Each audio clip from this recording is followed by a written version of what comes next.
Hello everyone. ఇప్పుడే మన channel first time visit చేస్తుంటే సబ్స్క్రైబ్ చేసుకోండి. ఇలాంటి మంచి మంచి వీడియోస్ అనేది మీరు మిస్ అవ్వకుండా మీకు నోటిఫికేషన్ అయితే వచ్చేస్తది. ఇప్పుడు ఇంకొక పట్టు శారీతో నేనైతే అవుట్‌ఫిట్ అనేది రెడీ చేస్తాను. డ్రెస్ అనేది ఎలా టర్న్ అవుట్ అయిందో మీరైతే వీడియో మొత్తం చూడండి. ఎక్కడ స్కిప్ చేయకుండా మీకైతే ఒక సింపుల్ డిజైన్ అయితే ఈ వీడియోలో మీకు చూపిస్తాను. ఈ శారీలో నాకైతే 3 పార్ట్స్‌గా వచ్చినాయన్నమాట. ఒక పార్ట్ ఏమో మొత్తం ప్లెయిన్‌గా ఉంది. ఇంకొక పార్ట్‌లో ఏమో కొంచెం ఫ్లవర్స్ ఉంది. ఇంకొక పార్ట్ మొత్తం డిజైనర్ పీస్ లెక్క. సో, నేనైతే కొంచెం డిఫరెంట్‌గా ట్రై చేద్దామని చెప్పేసి ఇలా ట్రై చేశాను. డిఫరెంట్ ఏం కాదు. మాక్సిమం మీరు చాలా మంది దగ్గరే చూసే ఉంటారు.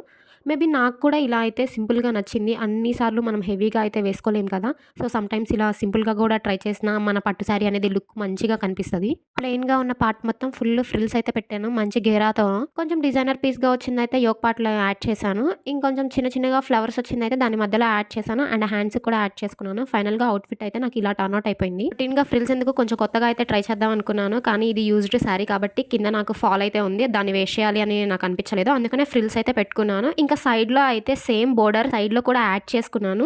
మేబీ అది మీకు కనిపించకపోవచ్చు. మరీ సైడ్‌కి అయిపోయేపాటికి. నేను ఒక డిజైన్ అనుకోని ఇంకో డిజైన్ అయితే చేశాను. బట్ ఇది కూడా నచ్చింది. మీకెలా అనిపించిందో నాకైతే కామెంట్ చేయండి. కింద క్యాన్ యాడ్ చేసుకొని ఉంటే బాగుండేది అనిపించింది. సో, బుట్ట బొమ్మలాగా మంచిగా కనిపించేదాన్ని. బేసిక్‌గా అంత త్వరగా నేనైతే డార్క్ కలర్స్ అయితే ట్రై చేయను. ఈ కలర్ నాకెలా అనిపించిందో మీరైతే కామెంట్ చేయండి. అన్ని ఫెస్టివల్స్‌కి అన్ని టైమ్స్‌లో మనం ఎక్కువ బడ్జెట్ అయితే ఎఫర్ట్ చేయలేం కదా! మీ ఇంట్లో ఉన్న శారీస్‌తో కూడా ఇలా మంచిగా ట్రై చేసుకోండి. మీకనేది లుక్ అనేది మంచిగా క్రియేట్ అయితది. మళ్ళీ కలుద్దాం ఇంకో కొత్త వీడియో